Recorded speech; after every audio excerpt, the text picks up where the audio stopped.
Welcome to the Flywheel Economics Podcast. Flywheel Economics is a concept that proposes true, sustainable economic growth by viewing economies as ecosystems. I'm your host, Richard O, and my co-host is Yasmin Ali Usman, and together let's explore a more sustainable, powerful way to view innovation, investment, and economic policy making. Today's episode, we're focusing on ICAI, which is the Independent Commission for Aid Impact. It's the UK AIDS watchdog, there to ensure the delivery of high impact international development assistance. Yasmin, have you heard of ICAI before? I haven't. So my first engagement, I would say, or the first time I saw it was on Alan's LinkedIn, and I read a bit about it. And I was also hoping that you would be the first to pronounce it, or he would, because I wasn't sure if it was ICAI or ICAI or I don't know. But yeah, I don't have much knowledge on it. So very excited to hear from Alan today. Yeah, well, we've got the right guest on today. One thing I would say is, as a staff of the formerly existing Department for International Development, ICAI was one of those things which you sort of, you kind of had mixed feelings about. So on the one hand, you were glad they existed and glad they were sort of scrutinizing your work, but you also hoped they wouldn't scrutinize your work in particular, right? You also hoped that they would, because it felt like a little bit of a wild card. What were they going to come up with? Were their findings going to be on point, or all the rest of it? So definitely some mixed feelings about it, but definitely something I was glad existed. Let's go over to our guest today. Alan, would you like to introduce yourself to our listeners and our viewers? Sure. Thanks very much, Richard and Yasmin. Thanks for inviting me. So my name is Alan Harding. As Richard says, we were a few years ago former colleagues at the UK Department of International Development. But just to go back a bit earlier in my varied career, so I was an ODI fellow in Mozambique in the mid-1990s. I then, after a few other things, came to Oxford to be a researcher based at the Centre for the Study of African Economies. From there, that's when I joined DFID. So I joined DFID in 2004, had a number of roles as an economic advisor in Zambia. I then worked in London on a range of things, including aid effectiveness issues.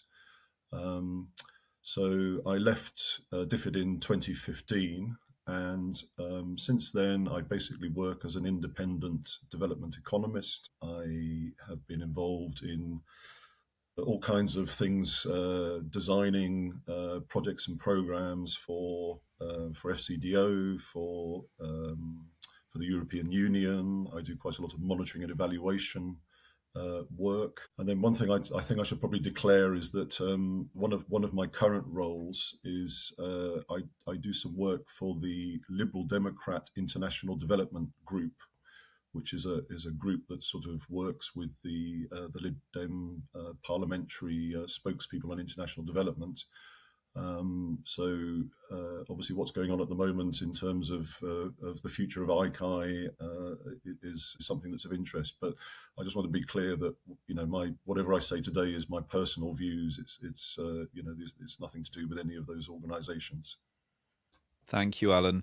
And I know you've been quite vocal online about the recent International Development Committee discussions on ICAI, the Independent Commission for Aid Impact. So the International Development Committee is the parliamentary committee in the UK that scrutinises UK aid expenditure. Do you want to go into why you're been quite vocal about this recently? What's the background to all of this? What is IDC saying? Yeah, well, I think just to very briefly say, I mean, as you mentioned, so even if people haven't heard about ICAI, the Independent Commission for Aid Impact, I think those of us who have worked in international development here in the UK know this body very well. So ICAI was established. It was formally established in 2011, so it's now celebrating its 15th anniversary.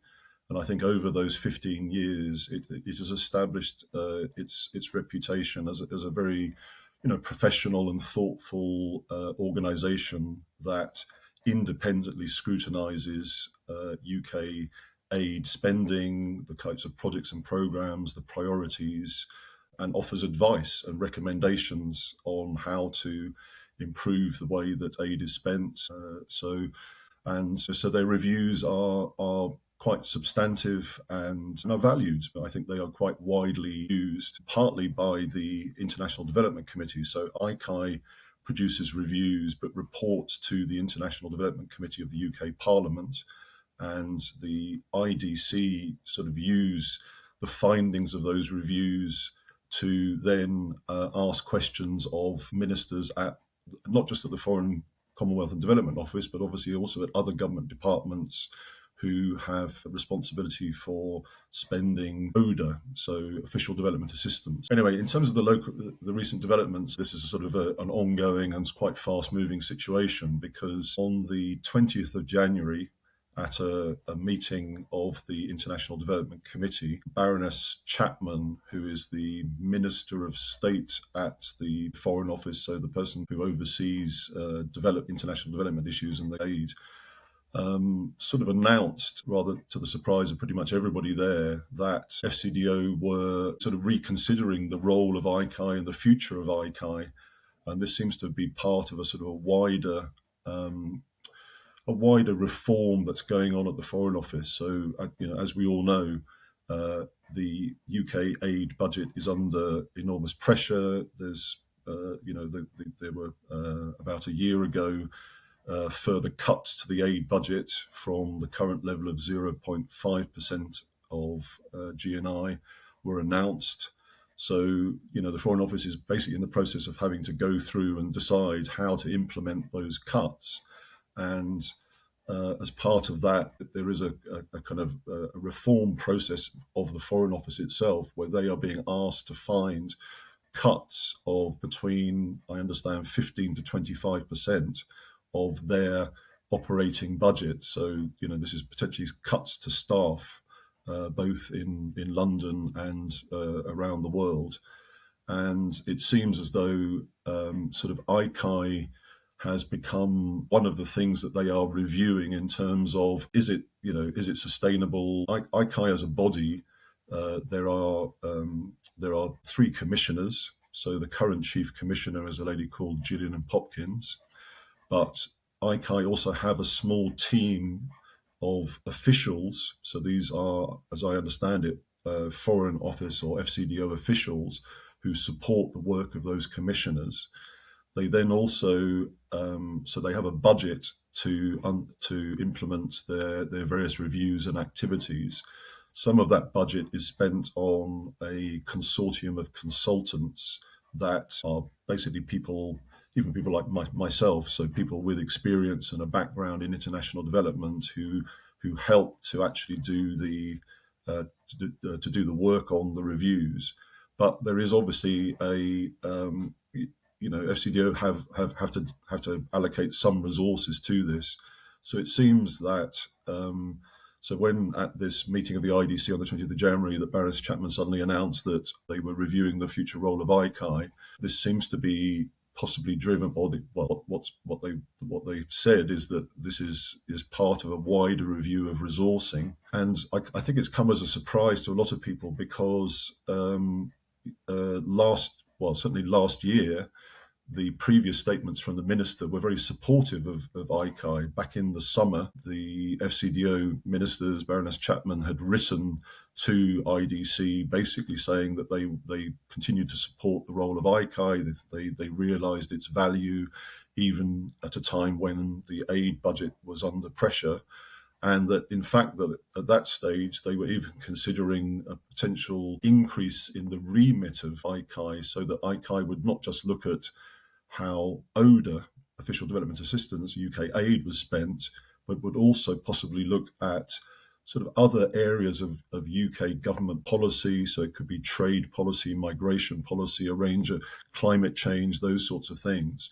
So things which impacts on developing countries, low-income countries, as well as UK aid spend. So this sudden well, it seemed sort of out of the blue. So to a lot of people, this announcement in January that they were like sort of 180 degree change of position on ICAI has obviously generated a lot of concern. So let's go back 16 years, back to 2010. And I believe it's the Department for International Development. It's Palace Street, where their office is at that time. You and I believe, are sitting on the same floor. I was a young, fast-stream economist at that point, only been in DFID for about a year, I think, by that stage. And I think you were working with the European team, or the focused as the economist there.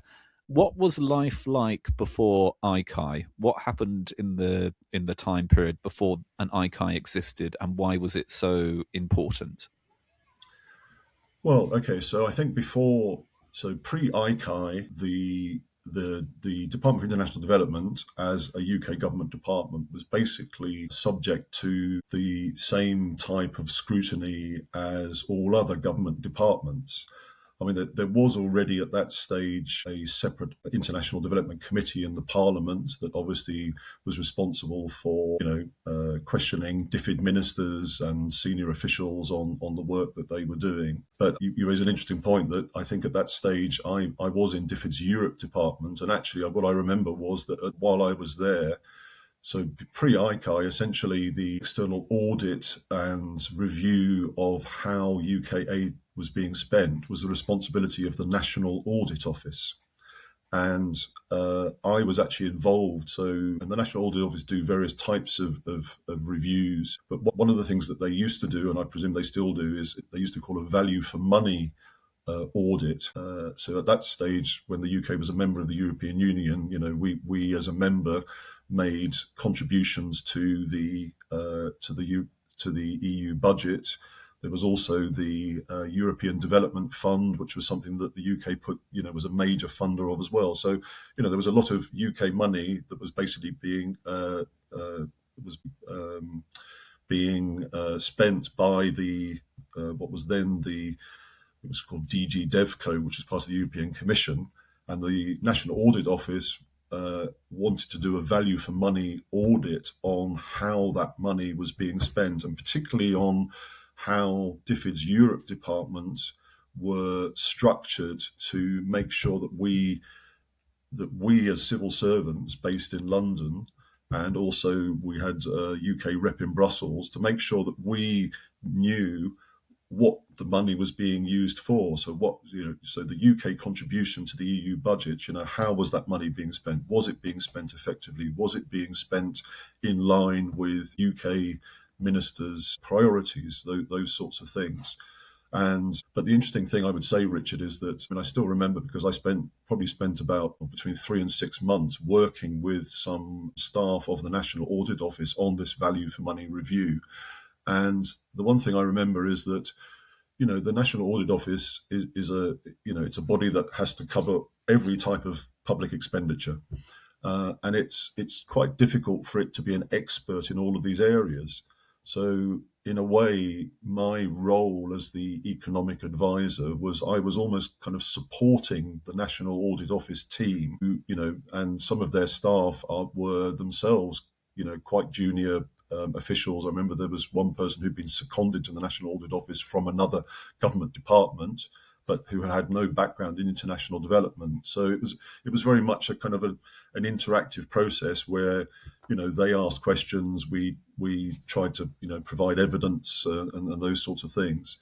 But, the difference is that the National Audit Office, when they were doing that review, and they were doing other ones as well, it was very clear to me that, their expertise was in audit, in tracking money, those sorts of things. So they were much more focused focused on the economy and the efficiency, and rather less on the effectiveness and the impact. So they wanted to know the money's being spent in certain ways, but what they didn't really have much understanding of was, well, what if we spent money on X rather than Y, is that a better use of money, because the results that you would generate from that spending would lead to better outcomes for poor people in developing countries?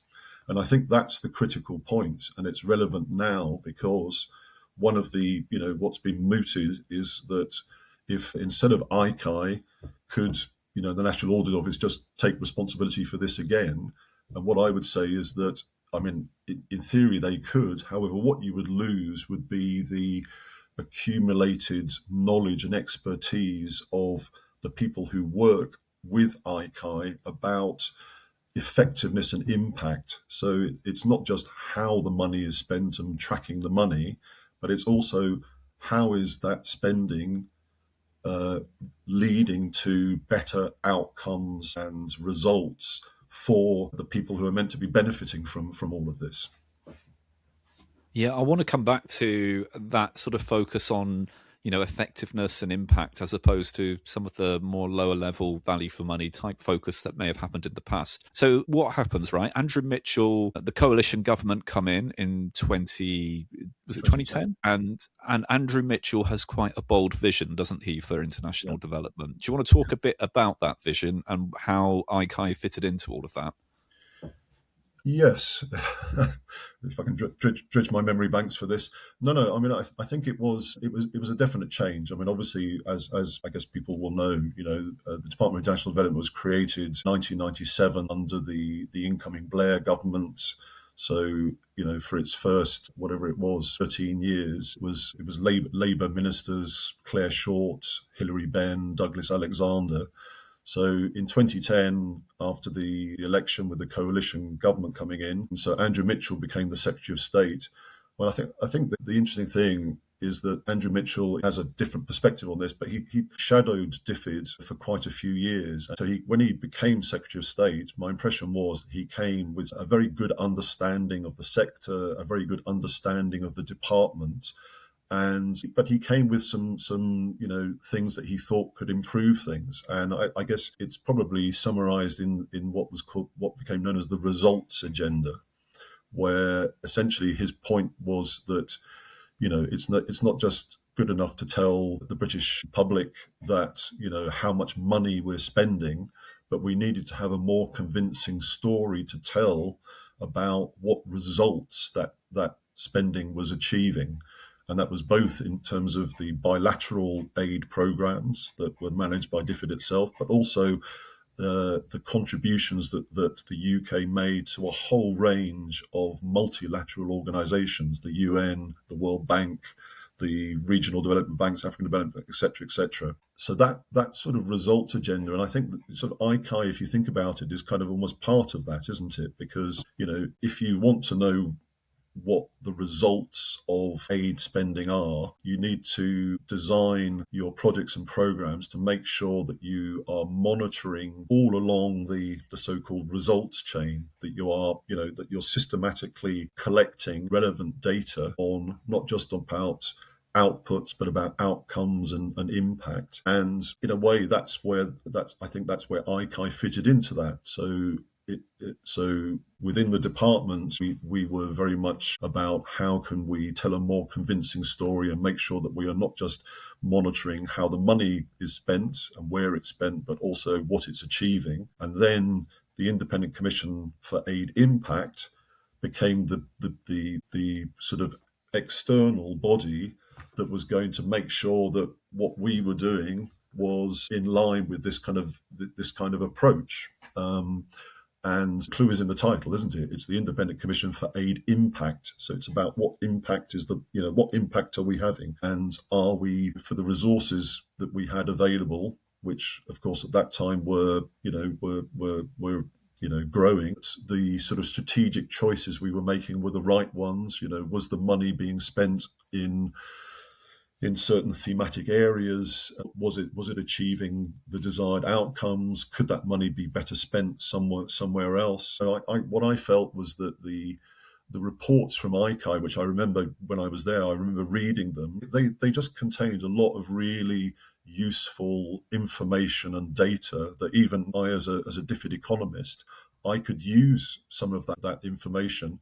And I always thought that the recommendations that they made and this traffic light system that they used, which sort of alerted officials to, here's an area we're concerned about, could you please do something about it? That was obviously something that ministers and DFID senior officials, director general, directors took quite seriously and had to respond.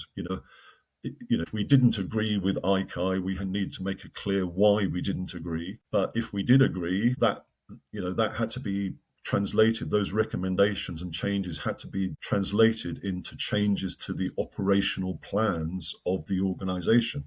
So I always saw ICAI, and sometimes if you were involved in these reviews, they could be quite time consuming and a lot of awkward questions and asking, have you collected this data and whatever. But ultimately, the reports I always felt these were not reports that were out to criticize. They were very much out to shine a light on a particular area, gather all of the relevant data, talk in a systematic way to all of the partners to make sure that it wasn't just asking DFID officials, but it was asking the beneficiaries, the partners we were working with, what did they think about this?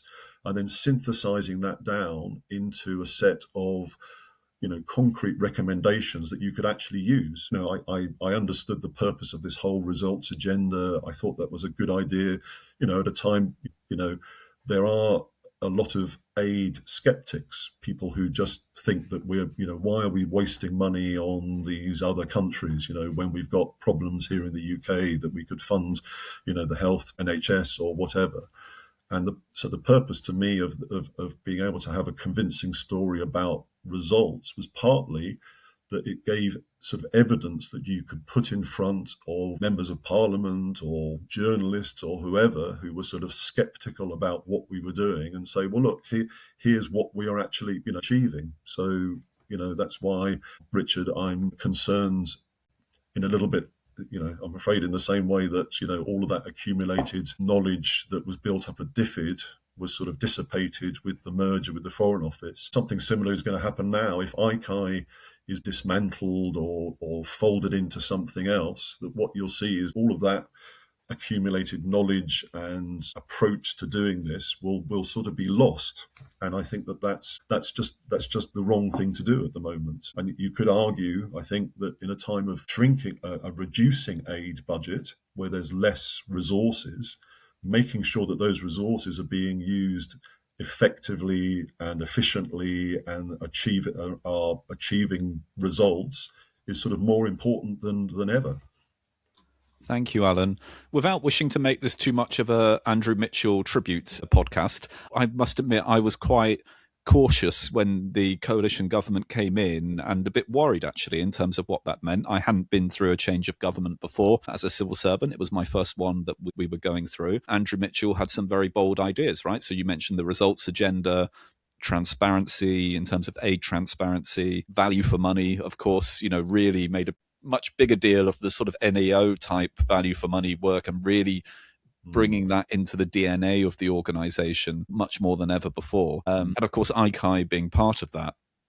And, there was a lot of energy at that time, right? So it was a real sort of change management process. And I remember Andrew Mitchell being on our floor, Alan, near when he first came in, and this rhetoric that he repeated in sort of all the staff meetings at the time about Mrs. Jones. I don't know if you remember Mrs. Jones. Mrs. Jones was the representative individual from his constituency who he has to explain why her tax money has been taken and why it's been spent in Nigeria, Yasmin, or Pakistan, or whichever country it's been spent into. So what's he going to say to Mrs. Jones to know that her money's been spent well? And, it sounds like a kind of, a little quirky kind of, but it was a very effective thing, right? So for all these civil servants who are managing an aid budget to start to always have to bring it back to Mrs. Jones, that was quite a nice tool, a nice effect of all of it. But there was definitely, it was, I guess, getting into the DNA of the organization about being good stewards of the money and being on the front foot about it. So, I would say from my own view that after Andrew Mitchell, I don't think we were ever really on the front foot about aid after that. With Andrew Mitchell, we were on the front foot. And then I think sort of ministers that came after, it was a bit of an apologetic thing about aid, right? It was like we're, not found something shameful, but something that we were sort of hoping the Daily Mail wouldn't hit us over the head about or something. Yeah, I think that's right. I mean, it's Mrs. Jones of Sutton Coldfield, because I think that's his. That was it. Well, I wonder what Mrs. Jones would make of all of this now. I think that aspect of what particularly Andrew Mitchell and I guess sort of more conservative thinking about the use of aid brought was a positive thing. However, I would say that on the flip side, there were some other changes that took place, Richard, during that period of 2010 to 2015 that I wasn't so enamored with. So just to give you a couple of quick examples, the results agenda has a sort of positive side, which is that it's being able to have a convincing story to tell to Mrs. Jones of Sutton Coldfield. However, the flip side of that is that what you are trying to often do is to ask the people that you are working with in, let's say, in Zambia or in Nigeria or in Ghana, to almost be accountable for how every penny is being spent and being able to demonstrate that if we spent £100 on this, that it's generated this amount of return. And I'm afraid that the danger of that is that what you end up with is a preference for, or potentially a preference for, interventions, projects and programs which give you sort of quantifiable deliverables. So, it's easy to justify, let's say, putting money into a program to buy or to distribute bed nets, anti-malarial bed nets in Nigeria, because you can see how much each one costs, you can count how many have been delivered, you can do a few calculations that tell you that if this many people use bed nets, that, what you would hope is that there will be a reduction in malarial infections and child mortality or something like that. But the trouble is that there are a whole range of other things that are important to international development or economic development that are rather less monitorable. I mean, the classic one that people would obviously say is things to do with support to better governance, human rights, capacity building, even, things that are longer term where the payoff is not immediate. And sometimes it's actually quite difficult to quantify these things. And I think from the point of view of sort of technical advisors, people like yourself and myself, Richard, I think that's where the problem comes in, because if you are working in one of these countries, what you know is that the link between spending some money in year one and achieving a result in year 5 or year 3 or whatever it is not a linear thing. Things can go forward and look backwards. And that's I think is the potential risk of that. And also the other thing I would say is when I joined DFID, I'd already done some previous work on budget support programs. So I'd been involved with a multi-donor budget support program in Mozambique. I was involved in Zambia with trying to establish a budget support program. So budget support as a sort of alternative to a donor agency like DFID implementing a project or a program, and of which there are hundreds and hundreds of these things all over the place. An alternative approach that was it was kind of pioneered by the UK was, well, look, instead of us spending the money on a project and a program, what we really should be, and potentially undermining the role of the local government, of local ministries of health and education, what we should really be doing, if what we care about is longer term sustainable outcomes and impact, is actually working much more closely with the relevant institutions, so the government institutions and non-government institutions of those countries, and allowing them to lead, giving them a much greater leadership role. And essentially, if the problem is a lack of finance to expand access to education or to provide essential drugs in clinics and hospitals, instead of us let us fund the relevant organisations and let them implement them. And I certainly, from what I had observed when I mentioned I was an ODI fellow in Mozambique in the 1990s. Well, Mozambique became, I think, at one point, the most aid-dependent country in the world. I mean, at one point, I think aid as a percentage of the Mozambican economy was something like 25%, or maybe or something like that. And aid was about 50% of government expenditure.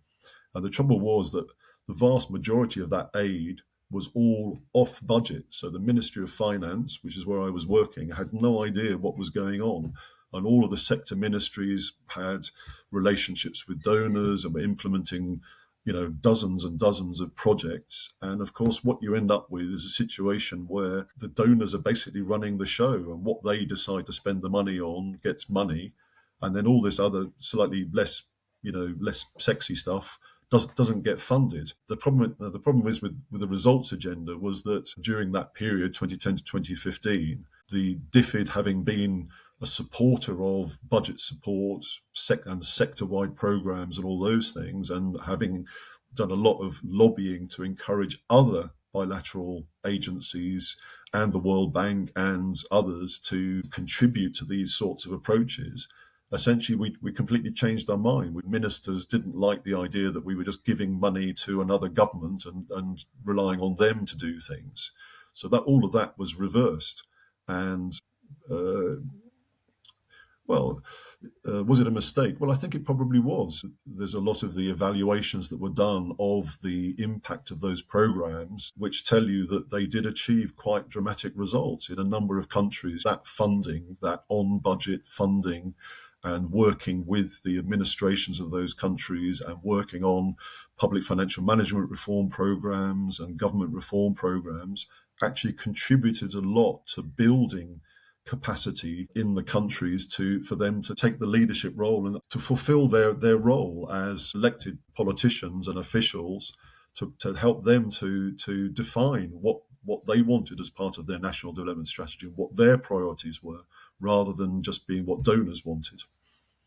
Thanks, Alan. Just on that, I think what you're saying is absolutely right. So I think where you have governments which are pro-development, then aid effectiveness is as simple as backing them, right?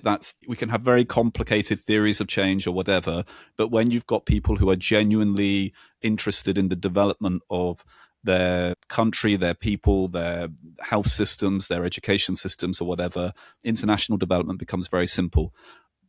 One thing I'll push back a little bit on, Alan, is unfortunately a lot of the countries we partnered with, you couldn't rely on that holding true, right? There were a whole host of political economy reasons why potentially things that might interfere with that, with the development objectives of that, right? So, but I think you're absolutely right. Where that did hold true, that's probably the most efficient thing you can do, right? The most efficient and effective thing you could do is back people who are trying to push their countries forward. Just on the results agenda, I remember a former chief economist who you'll know, Alan, and I'm going to misquote him, I think, but I'll hopefully get it paraphrased to the right effect. He said something at one of our economist conferences along the lines of, we should always remember that South Korea did not lift millions out of poverty and transform its economy on the back of a BedNet intervention, or it was something to that effect. I don't know if you remember that quote, Alan, or whether there was something there, but it was plain to this point, right? Whereas sometimes if you focus on the things you can count and the things that you can, is that the same as helping countries transform and lift people out of poverty and,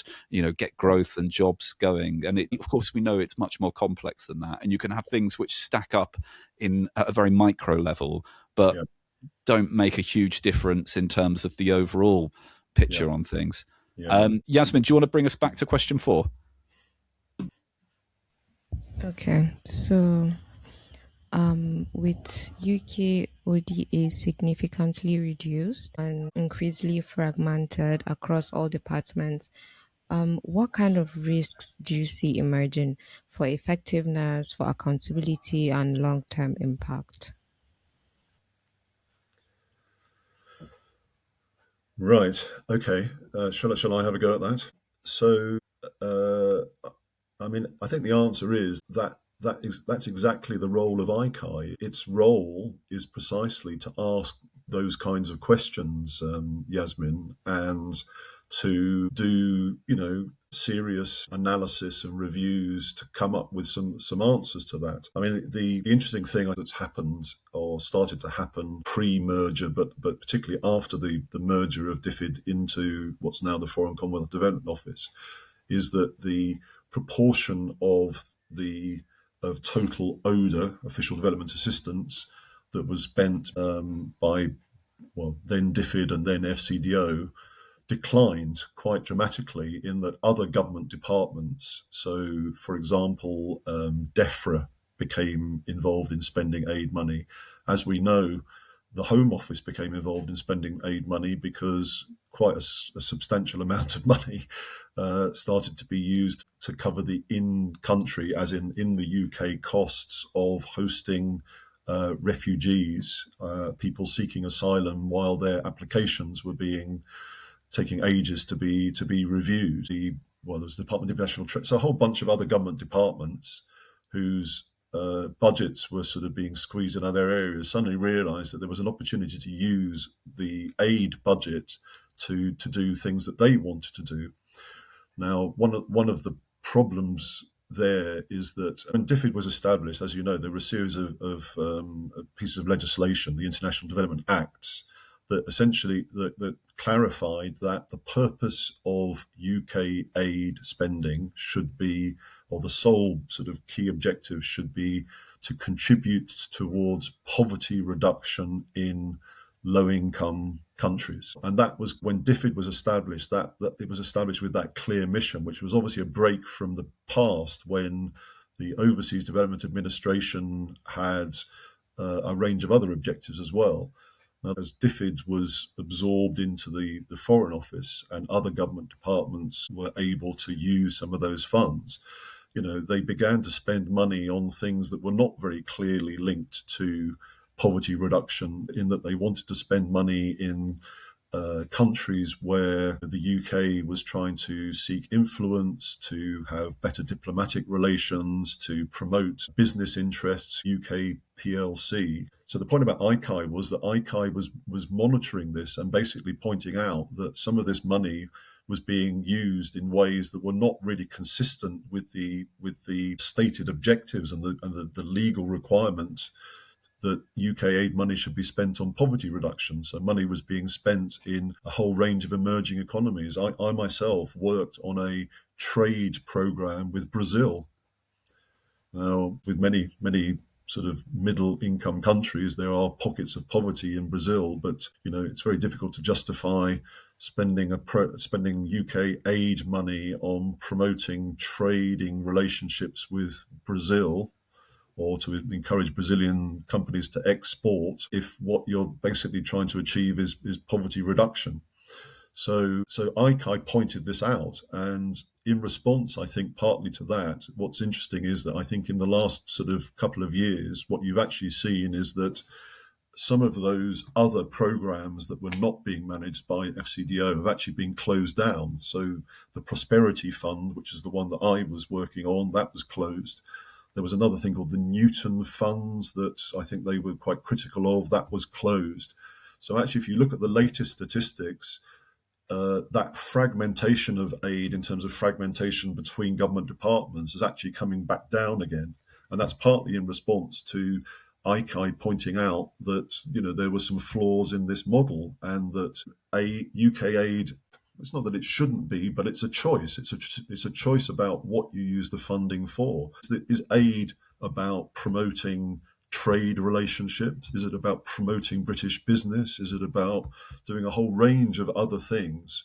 Well, this the whole point was that's what UK aid pre-DFID was being used for, and one as people may remember, although it goes back quite a long time. There was a big scandal in with the thing called this Pergau Dam. This was a project in Malaysia where we linked provision of support to the building of a dam with the Malaysian government buying UK arms, or fighter jets, I think it was at the time. So aid was being used as a tool to promote the British defence sector. And there was a big scandal at the time. And when DFID was created and Claire Short became the first minister, she was absolutely clear that this cannot continue. We shouldn't be using aid as a tool for promoting British interests. But clearly what we have now is a situation where, a lot of these programs, it's talking about mutual benefits. So it's, what if you spend aid money in Nigeria, what are the benefits to Nigeria from whatever that's funding, but also what are the benefits to the UK as well? And the trouble is that you end up with these blurred objectives. Whose interests are we really trying to promote here? In that kind of context, where you've got potentially aid being spent in many different ways, with possibly multiple objectives, many different players. I mean, obviously now it's not just about, use of grants, but it's increasingly about, how can the UK, through organisations like the, BII, I forgot the name. Anyway, British International Investment. British international investment, how can, UK ODA be used to stimulate sort of investments, those sort of things. So it's a much more sort of complex area. Now that's potentially not all a bad thing, but what I would argue is that in that sort of complex ecosystem, the role of ICAI is more important than ever to monitor what are legitimate uses of, if we do go down to 0.3% of ODA to GNI, what are the legitimate uses of those funds, and what really are not legitimate uses, or what should be the primary focus of the use of those funds, and what is the secondary thing that possibly aid funds shouldn't be.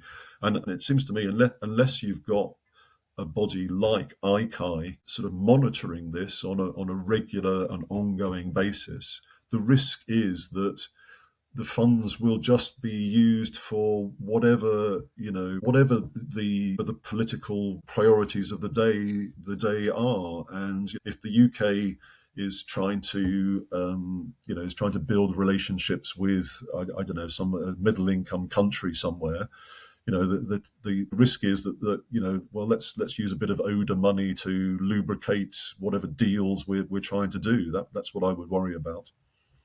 Okay, so let's think, Flywheel Economics, we're big believers in the value for money agenda. We big supporters of ICAI, aid transparency, scrutiny of aid.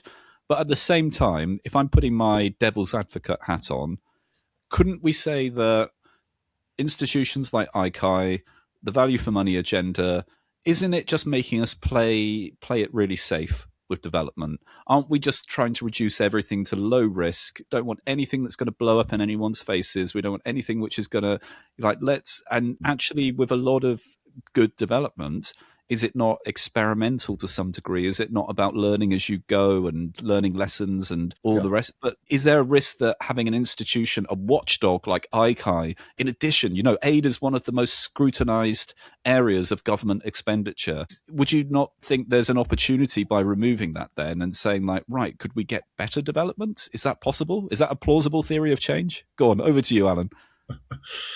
I think that's being a bit optimistic, Richard.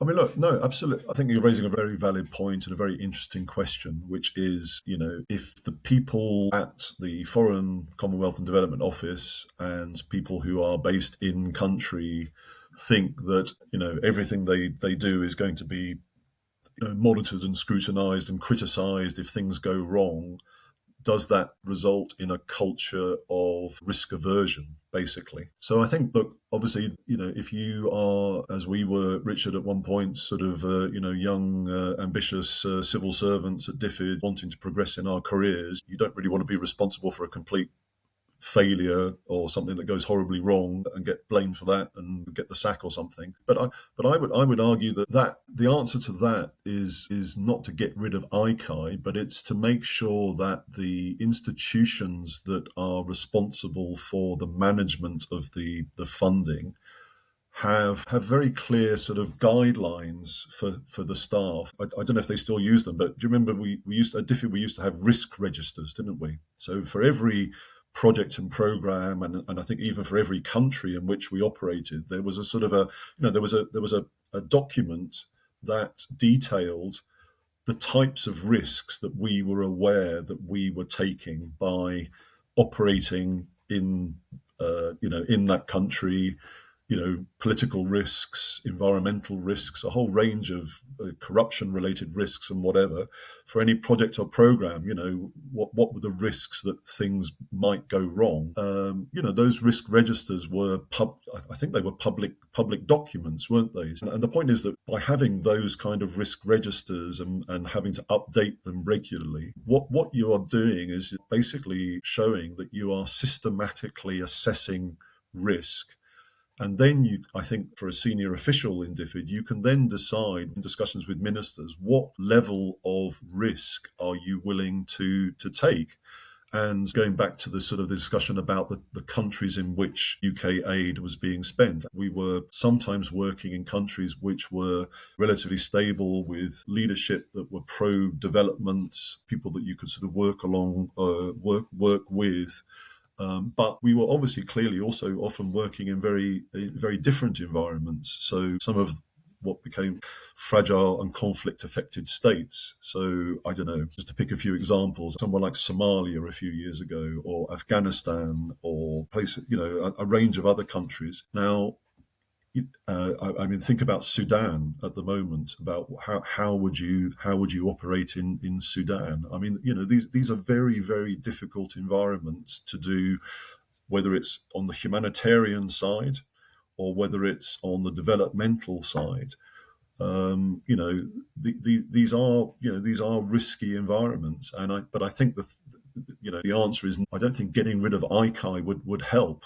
In a way, I think it would sort of, I would argue, would have the opposite effect actually. And this is where I'm afraid, Richard, the merger, number one, then number two, these prospective cut in the FCDO's budget and cut in its staffing. As we know, one of the elements that made DFID a respected and relatively successful organisation was that it was very decentralised. Country offices were empowered to take decisions. People, it wasn't all being decided from London or East Kilbride. It was heads of country offices and advisors, people like ourselves, and also local staff. You remember that, DFID, we in any country, the country office would have a few people from head office, but a lot of locally hired people who knew the environment. They knew the risks, they knew the people. And if you don't have that in place, assessing the risks, working out, is the potential return of a high risk investment worth taking the risk?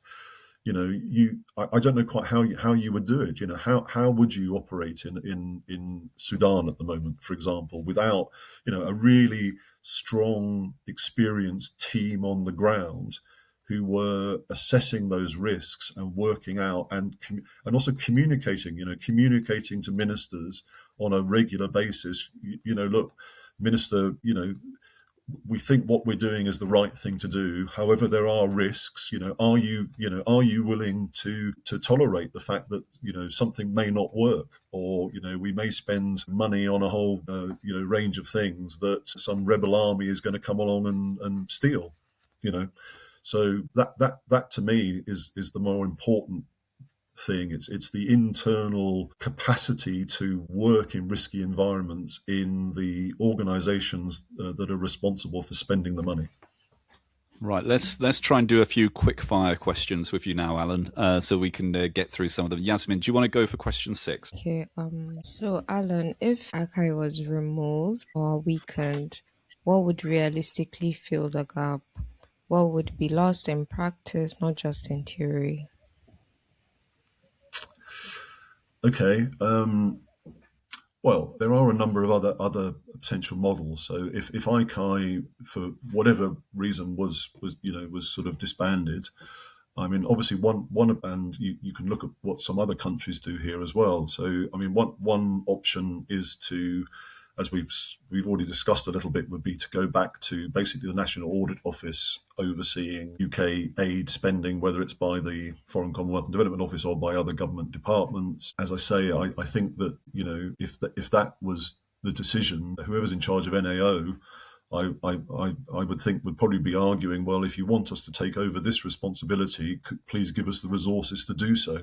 So I don't know whether it's a case of the NAO sort of absorbing ICAI, but I'm not quite sure how you would save the money, because the NAO are just going to face the same challenges that ICAI face. In just one point, which I think is quite important, is that spending on aid, although it is another use of UK taxpayers' money, it is a very different way of spending money from other types of public expenditure. The reason being that the primary beneficiaries of that spending are not British citizens. The spending is not here in the UK.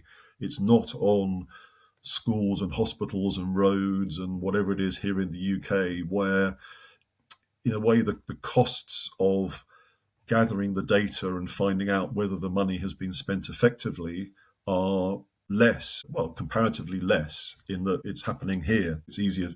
If you want to know whether the money's been spent on a school, someone can literally go to the school and find out if the money's been spent, can't they? So, when money is being spent from the UK budget on a range of projects, programs, whatever, in 30 countries around the world, monitoring how that money is being spent and how effectively it's being spent it's just a different type of challenge, isn't it? And ultimately the benefits are very different. These are meant to be benefits to the people of those countries.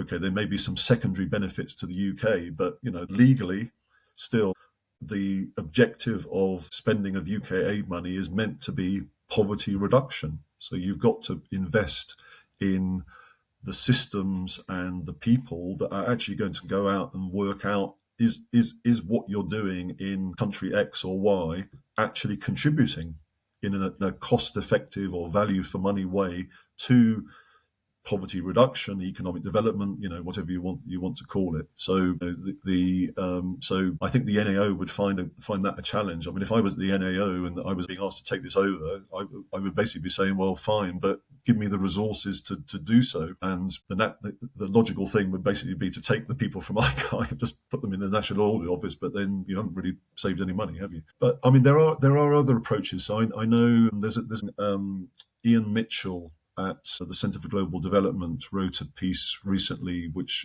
is worth reading, about options for ICAI, where he highlighted that, in fact, the ICAI model is sort of unique amongst sort of DAC members. So there's no other country that's got something quite like ICAI.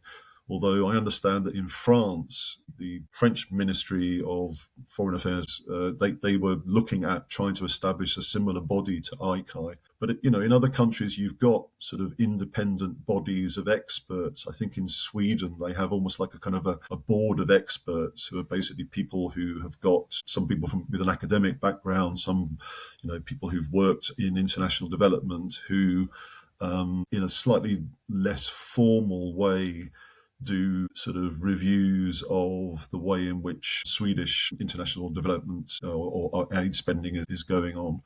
But from what I have seen, the consensus seems to be basically that all these other options are not as good as what we have at the moment. So what I would argue is that, as far as I can't see any other model that is better than what we have at the moment. So it seems to me that whatever change is going to be implemented, we're looking at sort of a sort of second best solution. And I mean, look, so ICAI costs, as far as I understand, around about £4 million a year, which I know sounds like a lot of money, but £4 million is about 0.03% of the current aid budget. So it's a tiny, and even with further cuts to the aid budget down to 0.3, we're still talking about UK aid ODA being, billions of pounds. So the argument that this is so that ICAI is not cost effective or it's sort of surplus to requirements or whatever, it just doesn't seem to make sense to me. This is going to be a bit of sort of speculative on my part, but through a number of conversations I've had over the last couple of weeks, I think basically what a number of people have concluded is that this argument that ICAI needs to be I don't know, abolished or changed because it's not cost effective is not the real motivation here. And and I think that this, in terms of what happens next, I mean, this is really what the crucial matter is, that it really depends on what's their strategy going forward for not just the use of aid money, but how that money is going to be accounted for and monitored. And ultimately, this is about leadership. I mean, it is surprising if you think about it, isn't it, that we've got an incoming, as of last year, incoming Labour government in 2024 that have, and for all the reasons that we all sort of know, have sort of continued the trajectory of the cuts in the aid budget, have announced last year further cuts to the aid budget from the 0.5%. So we're heading away from 0.7. And what legacy do the current ministers want to leave behind? I find it just a bit of a shame. I mean, given that DFID as an organisation was created by the previous Labour government, it was one of the things that Tony Blair, Claire Short, Hilary Benn, others, fought for. And, we're now, that same party, and some of those people are still, active, they're still members of parliament. They're still, some of them are even ministers as well. They seem to have almost sort of accepted this kind of, as it's almost like an inevitability.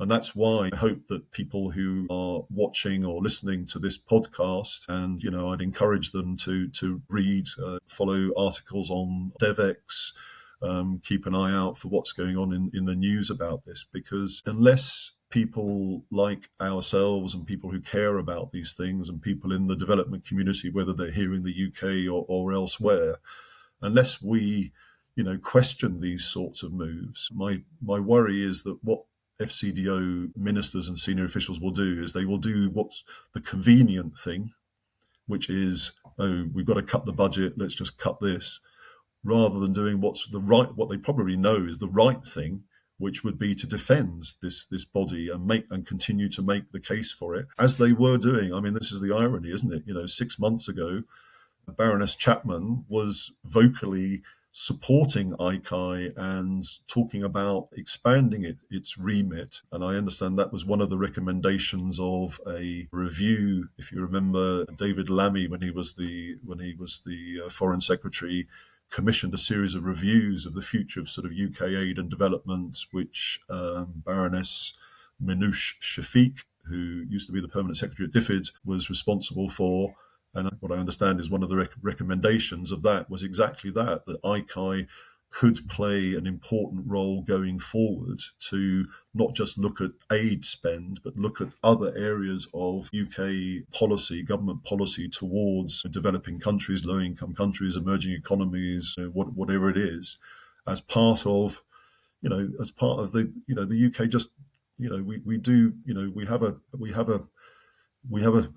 well, maybe not proud, but we have a track record and a legacy, don't we, of working on international development. The UK, for all kinds of historical reasons, has links with different parts of the world. We're still a member, permanent member of the UN Security Council. We're a member of the G7, G20.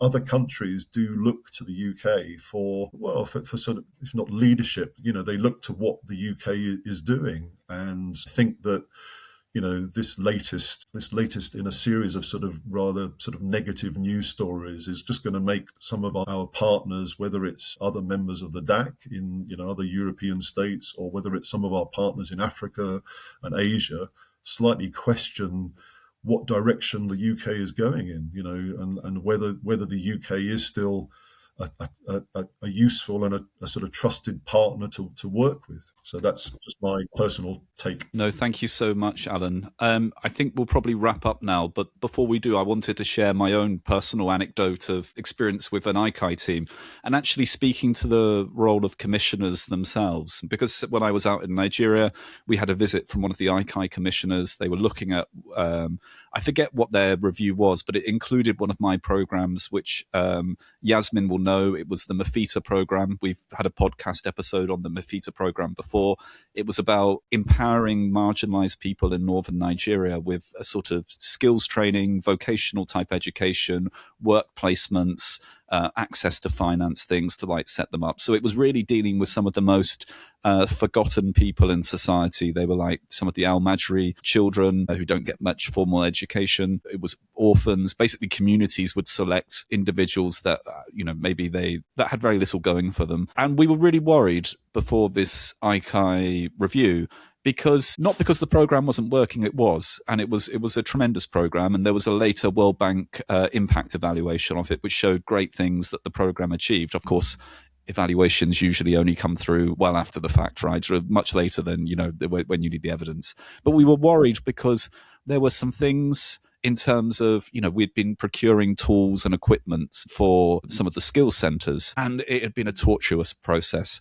There were delays when some of the containers came through. It wasn't the right tools and equipment and all the rest of it. It was stuff which was just frustrating, right? And you think if you've got a team of evaluators, they could have chosen to focus on that, right? And focus on the sort of the thing that's in your face, the process, the thing that didn't quite go right or whatever. And it's very tangible, right? You ordered this container, it didn't come through quite the way you wanted it. You had to get another container sent through or whatever, and that delayed the program and all the rest of it. Tina Pham, who was the ICAI commissioner at the time, who came out to Nigeria, we took her to Kaduna to visit the young people who very marginalized from society, who've been doing a 9-month or almost a year training in various different vocational skills. And she met each of those young people. She took time to hear their stories. She took time to understand where they were coming from, what they'd been taught over the course of the year, the work placements they were on, and she got it. She got it immediately. She understood why this was such a transformational program. And what came through from ICAI was Independent Commission for Aid Impact. It was focused on impact, and it saw that there was good impact that was happening from this program, and it didn't get derailed by the fact that there had been problems in the procurement. It didn't get derailed by the sort of minutiae of things, which unfortunately can happen if you've got a team which aren't really focused on impact, or aren't really focused on outcomes, or aren't focused on, or just go for the easy to monitor stuff. So I was very grateful for Tina for coming out, seeing it and getting it. And I think that's one of the real strengths of ICAI. If it can keep bringing in commissioners with diverse backgrounds, people who have different perspectives, people who can see the big picture on things, that's going to add value to our development assistance. The final reflection I would say, Alan, is, I think when Andrew Mitchell came in and created ICAI, there was a kind of social compact that was going on at that time, right? So against all the political odds, the coalition government had sort of come in with an offer. We are going to increase aid expenditure, right? A Labour government had been there before. They're saying we're going to do more aid than the Labour government had previously done, but we're going to, in order to ensure taxpayers that this is going to be well spent, here is all the mechanisms we're putting in place to ensure it's well spent, whether that's the results agenda, value for money, ICAI, transparency, all those kind of things, right? That was the social compact. And I think the real risk right now, or the real challenge, the nub of it all, is that when we step back from the 0.7, it's not to make sure that it's a complete reversal of the other side of things as well, that social compact. It's not to say, because we're not doing 0.7, we don't need to care about, is the money well spent? Is it having impact? Are we being transparent? Are we being accountable in what we're doing?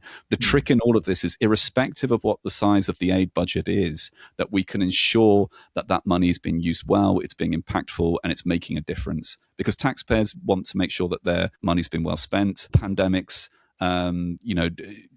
global pandemics happen, right? You want to make sure that you're supporting countries' health systems. Conflict, fragility is happening around the world, right? You can stay passive and you can bury your head in the sand. It's still going to happen. And it's either you're taking steps to try and support stability, or you're moving yourself away from it. There are so many things with climate change or whatever, global issues that come back to haunt us in the UK, where being a little bit proactive in terms of what we do can make the world of difference and reduce the overall impact. And I think this is it, right? This is sort of making sure that irrespective of the size of the aid budget, we're focused on spending that money well and spending it with impact. Alan, any final words from you?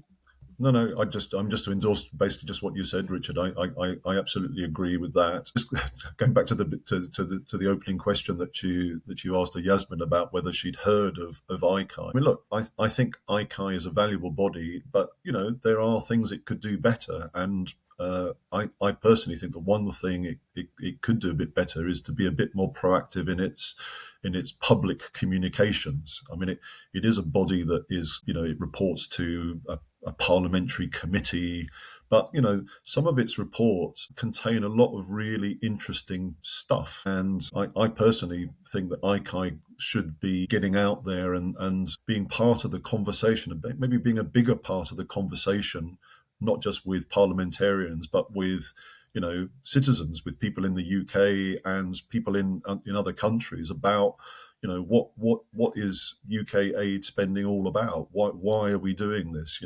Not just what we're achieving, but sort of making the case. I mean, it's about making the case for why this type of work and this type, is valuable, and keeping people informed. Making people. So maybe what ICAI needs to do is it needs to hire a good PR person to get out there and sell itself.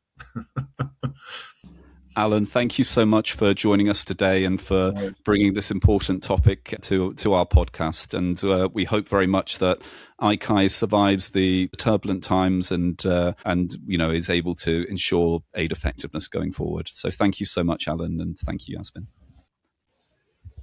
Wow, what an insightful episode. Alan, thank you so much for joining us today. Thank you, Richard, and thank you to our listeners.